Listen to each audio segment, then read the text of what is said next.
पुण्यातल्या एका छोट्याशा चाळीत आदित्य राहायचा. वडील लहानपणीच गेले होते. आईनेच त्याला वाढवलं. सकाळी 4ला उठून घरकाम, मग शेजारची भांडी घासून ती पैसे कमवायची. शिक रे आद्या, शिक. माझं आयुष्य नाही बदललं, पण तुझं नशीब बदल. आई नेहमी म्हणायची, पण नशिबाला वेगळंच मंजूर होतं. 10वी झाल्यावर आई आजारी पडली. उपचारासाठी पैसे नव्हते. एक दिवस हॉस्पिटलच्या डॉक्टरांनी सांगितलं. आम्ही प्रयत्न केला, पण उशीर झाला. त्या दिवशी आदित्याचं बालपण संपलं. आईच्या मृत्यूनंतर तो गॅरेजमध्ये कामाला लागला. ग्रीस, तेल, इंजिन हाच त्याचा दिवस, हाच त्याचा संसार. त्याचं कॉलेजमध्ये सिया होती. सिया सुंदर, स्टायलिश, श्रीमंत घरातील, पण तिच्या हसण्यात एक वेगळाच मोकळेपणा होता. कॉलेजच्या लायब्ररीत ओळख झाली. आदित्य शांत, कमी बोलणारा, सिया बोलणारी, बोलकी. हळूहळू मैत्री झाली. मैत्रीतून प्रेम. सियाला आदित्याची प्रामाणिक नजर आवडायची. तू वेगळा आहेस आदित्य, खरा, ती म्हणायची. पण प्रेमासोबत वास्तवही होतं. कॉलेज संपलं. सियाचं जग मोठं होत गेलं. क्लब्स, ब्रँड, पार्ट्या आणि आदित्य. संध्याकाळी गॅरेजमध्ये, रात्री थकून घरी. तरीही तो तिच्यासाठी स्वप्न पाहत होता. एक दिवस मी काहीतरी मोठं करीन, तिला अभिमान वाटेल, तो स्वतःशीच म्हणायचा. त्याने बाईक विकली, तिच्यासाठी अंगठी घेतली. त्याच्या आयुष्यातली सगळ्यात महाग गोष्ट.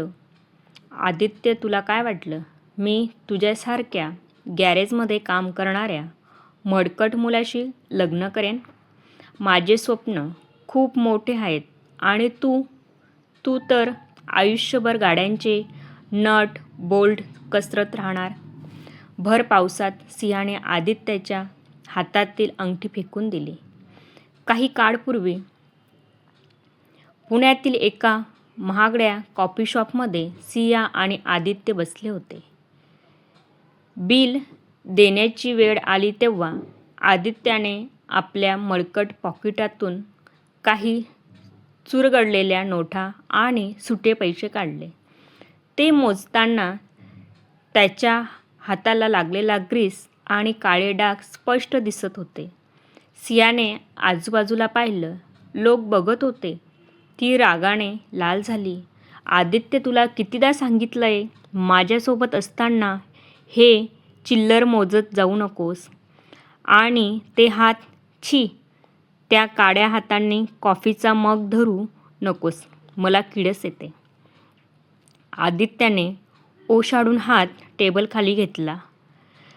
सॉरी सिया, गॅरेजमध्ये काम जास्त होतं, हात धुवायला वेळ मिळाला नाही. सियाचा वाढदिवस होता. आदित्याने 2 महिने ओव्हरटाईम करून तिच्यासाठी 4,000 रुपयाचे एक साधे पण सुंदर सोन्याचे पेंडल घेतले होते. तो ते देण्यासाठी उत्सुकतेने गेला, पण सियाने बॉक्स उघडताच तोंड वाकडं केलं. फक्त हे? माझ्या मैत्रिणीच्या बॉयफ्रेंडने तिला 10,000चं ब्रेसलेट दिलं. आणि हे काय आणलंस तू? हे गळ्यात घातलं तर माझी स्टेटस डाऊन होईल. तिनं ते पेंडल सोफ्यावर फेकून दिलं. आदित्याच्या मनाला ती पहिली ठेच बसली होती. आणि मग तो पावसाळ्याचा दिवस उजाडला. तुझ्यासोबत माझं फ्युचर नाहीये आदित्य. तुला ना इंग्लिश बोलता येतं, ना ढंगाचे कपडे घालता येतात. मला करण प्रपोज करतोय. तो बिझनेसमन आहे, सियाने स्पष्ट सांगितलं. आदित्य कडवळून म्हणाला, सिया, श्रीमंती येते जाते, पण माणूस महत्त्वाचा असतो. मी खूप कष्ट करून तुला राणीसारखा ठेवेन. प्रेमाने पोट भरत नाही रे वेड्या. मला क्लास हवा आहे, जो तुझ्याकडे नाही आहे. तुझ्या त्या ग्रीजचा वास येणाऱ्या घरात मला राहायचं नाही आहे. Good bye. भर पावसात सियाने आदित्याच्या हातातील अंगठी फेकून दिली. सियाने त्याला तिथेच सोडलं आणि करणच्या कारमध्ये बसून निघून गेले. आदित्य आरशात स्वतःचा चेहरा आणि काळे हात बघत रडत राहिला. आदित्य तिथेच चिखलात पडलेली अंगठी शोधत बसला. ती अंगठी घेण्यासाठी त्याने स्वतःची बाईक विकली होती, पण सियाला त्याची किंमत कळली नाही. त्या रात्री आदित्याने ठरवलं, आता प्रेम नाही, फक्त प्रगती करायची. एक मोठी की सियाला तिच्या निर्णयाचा पश्चाताप झाला पाहिजे. आदित्याने रात्रदिवस एक केला. गॅरेजमधलं काम सांभाळून तो ऑटोमोबाईल इंजिनिअरिंगचे पार्ट टाईम शिक्षण घेऊ लागला. उपाशी राहिला, पण जिद्द सोडली नाही. दुसरीकडे सियाने करणशी लग्न केलं. सुरुवातीचे 2 वर्ष सुखात गेले, पण करणला जुगाराचा आणि दारूचा नाद लागला. त्याने सियाचे सगळे दागिने विकले, फ्लॅट गहाण टाकला. सियाला आता कळलं होतं की पैसा शाश्वत नसतो, पण प्रामाणिक माणसाची साथ शाश्वत असते. पण आता खूप उशीर झाला होता. पुण्यातील सर्वात मोठं हार्ट हॉस्पिटलमध्ये सिया रडत बसली होती. तिला 3 वर्षाचा मुलगा युवान मृत्यूशी झुंज देत होता.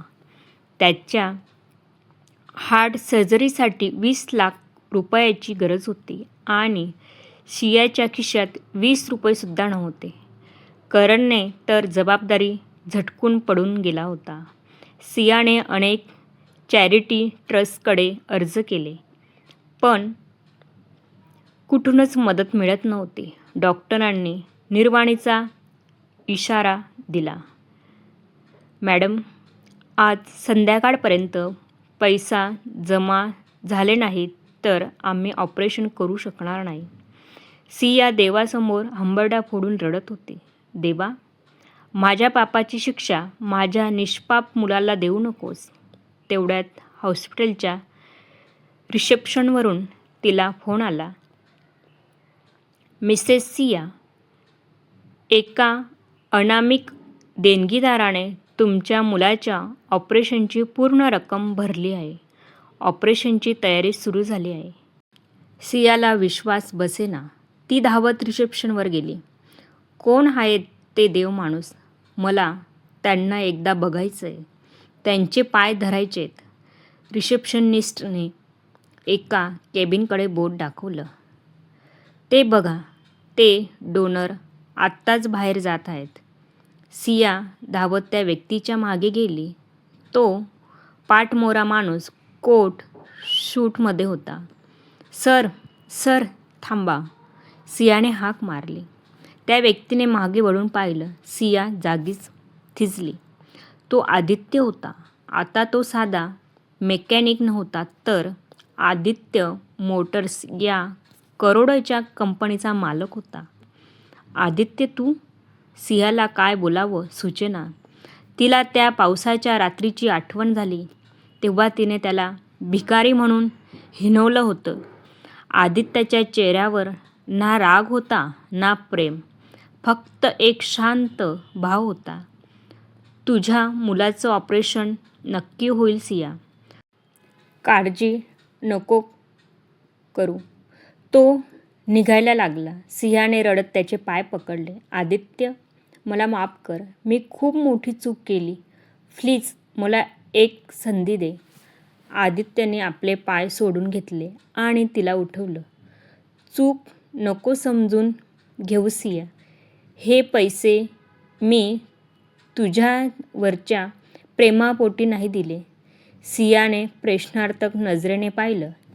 आदित्याने आपल्या हातातील एक फाईल सियाला दाखवली आणि शांतपणे म्हणाला, सिया, हे हॉस्पिटल आणि माझी कंपनी आदित्य मोटर यांचं टाय अप आहे. माझ्या कंपनीच्या चॅरिटी फंडमधून आम्ही दर महिन्याला अशा पेशंटचा खर्च उचलतो ज्यांना पैशाअभावी हॉस्पिटलमधून काढलं जाणार आहे. आज सकाळी माझ्या टेबलवर अशाच रिजेक्ट झालेल्या केसेसची फाईल आली होती. मी असह्य करत असताना एका फॉर्मवर माझी नजर अडकली. तिथे पेशंटच्या आईच्या सहीच्या रकान्यात नाव होतं सिया करण सरदेसाई. ती सही बघताच मी ओळखली. कारण कॉलेजमध्ये असताना तुझ्या वह्यांवर केलेली तीच स्टायलिश सही मी तासनतास बघत राहायचो. नावात बदल झाला असला तरी हाताचं वळण तेच होतं. मला लगेच कळलं की वेळ कोणावर आली आहे आणि मी क्षणाचाही विचार न करता ती फाईल मंजूर केली. आदित्यने खिशातून एक जुनी गंजलेली अंगठी काढली. तीच अंगठी जी सियाने चिखलात फेकून दिली होती. त्या रात्री तू ही अंगठी फेकून दिलीस तेव्हा मी शपथ घेतली होती की जोपर्यंत मी यशस्वी होत नाही तोपर्यंत कोणालाही मदत करणार नाही. पण आज जेव्हा कळलं की एका आईचा मुलगा पैशामुळे जीव गमावतोय तेव्हा मला माझी आई आठवली. माझी आई पैशाअभावीच वारली होती. तुझ्या मुलाला वाचवून मी आज माझ्या आईला श्रद्धांजली दिली आहे. सिया रडत होती. आदित्य, मी खूप मोठी चूक केली. प्लीज मला एक संधी दे. आदित्यने ती अंगठी पुन्हा खिशात ठेवली आणि म्हणाला, काचेचा तुकडा समजून ज्याला तू फेकून दिलंस तो आज हिरा झालाय सिया. पण आता तो हिरा तुझ्या गळ्यातला हार बनू शकत नाही. कारण तुटलेला विश्वास आणि मेलेला अभिमान पुन्हा जिवंत होत नसतो. तुझ्या मुलाला सांभाळ. त्याला चांगलं माणूस बनव. श्रीमंत नको. एवढं बोलून आदित्य आपल्या कारमध्ये बसून निघून गेला. सिया त्या हॉस्पिटलच्या दारात उभी राहून रडत होती. तिला आज समजलं होतं की खरी श्रीमंती बँक बॅलन्समध्ये नाही तर माणसाच्या मनात असते. तिच्या मुलाचा जीव वाचला होता पण ती एका खऱ्या माणसाला कायमची मुकली होती. आदित्य निघून गेल्यावर हॉस्पिटलमध्ये सिया एकटीच उभी राहिली होती. ऑपरेशन थिएटरच्या बाहेरचा लाल दिवा लागलेला होता.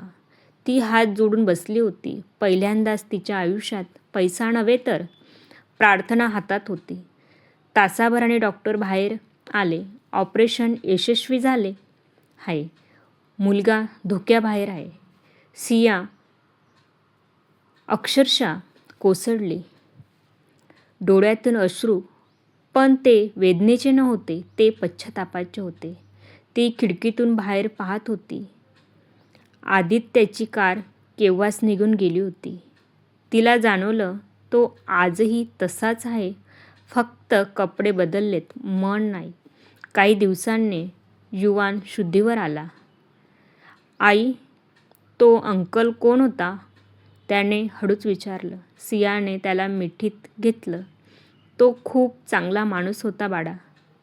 तू मोठा झाल्यावर त्याच्यासारखा हो. युवान हसला. महिने गेले. आदित्यने आपल्या कंपनीच्या चॅरिटी फंडचा विस्तार केला. आईच्या नावाने ट्रस्ट सुरू केले. गरीब रुग्णांसाठी मोफत उपचार. एका उद्घाटन समारंभात पत्रकाराने विचारलं, सर, एवढी संपत्ती असून तुम्ही साधं आयुष्य का जगतात? आदित्य शांतपणे म्हणाला, कारण मी गरिबात श्रीमंती आणि श्रीमंतीत गरिबी दोन्ही पाहिले आहेत. पैसा हवाच पण माणूस म्हणून जगायला मन लागतं. दूर उभी असलेली सिया हे सगळं ऐकत होती. ती पुढे आली नाही, हाक मारली नाही. कारण तिला कळून चुकलं होतं. काही नाती परत मिळवण्यासाठी नसतात, ती फक्त शिकण्यासाठी असतात. आदित्य गाडीमध्ये बसला. आरशात त्याला स्वतःचे हात दिसले. आज ते स्वच्छ होते, पण त्याला अजूनही ते ग्रीस लागलेले वाटत होते. कारण त्याच हाताने त्याने स्वप्न घडवलं होतं आणि एका आईचा विश्वास वाचवला होता. खरी श्रीमंती बँक बॅलन्समध्ये नसते, ती माणसाच्या मनात आणि कृत्यात असते.